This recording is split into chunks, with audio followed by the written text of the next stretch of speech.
30, അതായത് നാളെ ജൂൺ 1. നാളെയാണ് നമുക്ക് സ്കൂൾ തുറക്കുന്നത്. ഞങ്ങൾ പിന്നെ എന്തിനും ലേറ്റസ്റ്റ് ആയിട്ട് വാങ്ങുന്നവരായതുകൊണ്ട് തന്നെ മെയ് 31 ഞങ്ങൾ ബാക്ക് ടു സ്കൂൾ ഷോപ്പിങ്ങിന് ഇറങ്ങിയത്. ന്യൂനുവിന് പറ്റിയൊരു വണ്ടി കിട്ടി കിട്ടോ. ഓരോ ദിവസം വിചാരിക്കും നാളെ പോവാം. അങ്ങനെ നാളെ നീളായി നാളെ സ്കൂൾ തുറക്കാനായി. നമ്മൾ ആദ്യം തന്നെ ബാഗിന്റെ സെക്ഷനിലേക്കാണ് പോയത്. എനിക്ക് 7ാം ക്ലാസ്സിനാണ് ബാഗ് വാങ്ങിയത്. അത് ഞാൻ 8ാം ക്ലാസ്സിൽ യൂസ് ചെയ്തു. സോ അപ്പൊ 2 കൊല്ലമായി. വീട്ടിൽ നിന്ന് എപ്പോഴും 2 കൊല്ലം എന്ന് പറഞ്ഞിട്ടാണ് ബാഗ് വാങ്ങിത്തരും. അതുകൊണ്ട് ഇനിയിപ്പോ 10 വരെ യൂസ് ചെയ്യണം. നോട്ട്സിലൊക്കെ നല്ല ഓഫേഴ്സ് ഉണ്ടായിരുന്നു. ഞാൻ നിങ്ങൾക്ക് വെറുതെ കാണിച്ചു തരുന്നേ ഉള്ളൂ. ഞങ്ങൾ നോട്ട്സ് ഒക്കെ മുമ്പേ വാങ്ങിയിരുന്നു. ഉമ്മക്ക് മുമ്പേ പൊതിയണം എന്ന് പറഞ്ഞുകൊണ്ട് തന്നെ നോട്ട്സ്, അതുപോലെ തന്നെ നെയിം സ്ലിപ്പ്, ബ്രൗൺ പേപ്പർ ഒക്കെ മുമ്പേ വാങ്ങി അത്യാവശ്യം പകുതിയൊക്കെ പൊതിഞ്ഞു വെച്ച്. ബാക്ക് ടു സ്കൂൾ ഷോപ്പിങ്ങിനാണെങ്കിലും നമ്മുടെ കണ്ണ് വേറെ സ്ഥലത്ത് കൂടെയൊക്കെയാണ് പോണത്. അവിടുന്ന് എന്തോ കുറോമിയോ സിന്നമണോ അങ്ങനെ എന്തോ പേരുള്ള എന്തോ ഒരു സാധനത്തിന്റെ ക്ലിപ്പ് എടുത്തു. എനിക്ക് ഇതിന്റെ പേര് വിവരങ്ങളൊക്കെ അറിയാതെ കേട്ടോ ഞാൻ വാങ്ങുന്നേ. കാണും, ഇഷ്ടപ്പെടും, എടുക്കും. പക്ഷെ എന്റെ ചെറിയ കസിൻസിനൊക്കെ ഇത് അറിയാടോ.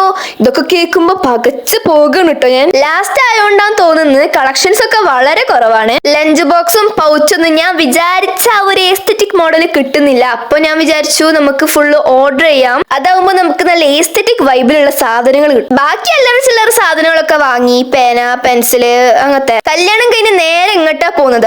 അതുകൊണ്ട് ഒന്നിന്റെ ലിസ്റ്റ് ഇടാൻ പറ്റിയില്ല. അതുകൊണ്ട് എന്തൊക്കെ കാര്യങ്ങൾ മറന്നു പോയിക്കുന്ന എനിക്ക് ഇപ്പോഴും അറിയില്ല. ഇത് ഞാൻ ആദ്യം എടുത്തു, പിന്നെ വീഡിയോ എടുക്കാൻ വേണ്ടിട്ട് പിന്നെ അവിടെ വെച്ച് പിന്നെ എടുത്താട്ടോ.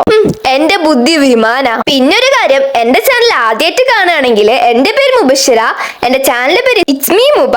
അപ്പം ഇഷ്ടപ്പെട്ടാണെങ്കിൽ എല്ലാവരും സബ്സ്ക്രൈബ് ചെയ്യാൻ മറക്കണ്ട. അങ്ങനെ സാധനങ്ങളൊക്കെ ബില്ലാക്കി. ലഞ്ച് ബോക്സ് ഒക്കെ വേറെ കടയിൽ കിട്ടുമെന്ന് നോക്കാൻ വേണ്ടി നമ്മൾ വേറെ കടയിൽ, അവിടെയും കിട്ടിയില്ല. മിക്കവാറും സ്റ്റോക്ക് ഒക്കെ കഴിഞ്ഞു പോയിട്ടുണ്ടാവും. പിന്നെ നമ്മൾ സ്കൂൾ ഷൂസ് വാങ്ങുമ്പോൾ ഈ സാധനത്തിന്റെ കാര്യം ലിസ്റ്റിലേ ഉണ്ടായിരുന്നില്ല. എന്തോ സ്പോട്ടിന് ഓർമ്മ ഇട്ടതാണ്. അപ്പൊ നമ്മൾ വേഗം പോയിട്ട് എടുത്തു. അപ്പൊ തന്നെ ഉള്ളൂ.